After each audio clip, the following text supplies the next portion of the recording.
mga igsoon na ako'y i-share ninyo nga pag-ampo, no? Kani nga pag-ampo very effective yun, no? Ako ni siyang gigamit since 2012. So pila naman ka tuig hangtod karon, no? Ginaampo na ako ni siya sa dili pa ako matulog. Dayong mata pagkabuntag. Every time nga I visit to the church, every time I attend a mass, or bisan asa ko mo visit kog mga holy place, wala ko'y laing ginaampo, maora gyud ni siya. So basin matingala mo no, nga kini nga pag-ampo mo ni siya ang pag-ampong makaluwas nun or pito ka cross. So ngano yung kung pito ka cross kay kapito man ka manguros ay ha ka magsugod. So mohatag kog copy ako lang ibutang sa comment section sa mga ginahan o gusto. Basta sa pagkakaroon ipasabot sa nako kung unsa ni siya. So nganong kapito ta manguros. So kanang pito ka cross ato na siyang ipahinungod sa pito ka anghel. Nga diin ang pito ka anghel mabasa na sa gipadayag 16, pito ka angel nga nagdala og lain-laing mga katalagman.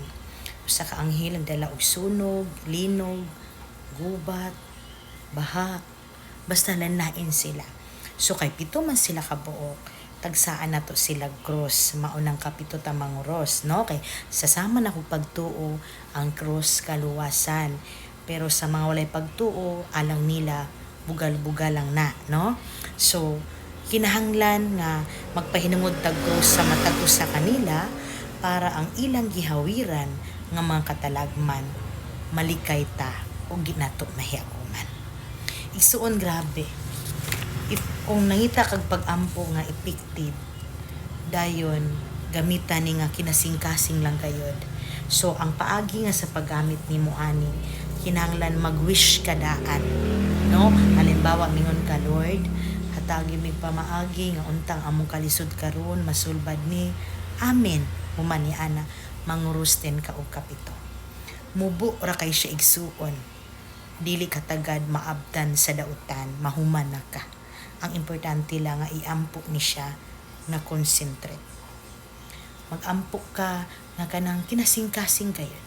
So kini nga pag-ampo, kung na problema man mo og kalisod, sa pagpanarbaho, problema sa balag sa asawa, mga anak, ug uban pa.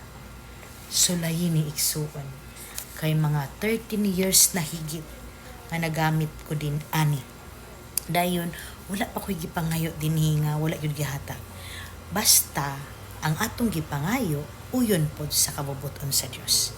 So maoning pag-ampua nga di naghatag yun na kog wisdom, naghatag na kog maing salabutan, nagiya kanako unsaon ang pagmatarong, nagiya kanako unsaon pagpakabana alang sa paghatag og silbi sa akong isikatawo. So mao ni ang pag-ampo nga among ginagamit sa among devotion sa Sagrada Pamilya. So ako ni-share nimo kung mutuo ka, maayo, kung dili, okay ra pod. Ang mahalaga nga akong gipadayag nga ang giunsa ni pagtabang ning pag-ampua sa akong kinabuhi ug giunsa ko pagluwas niini. Amen.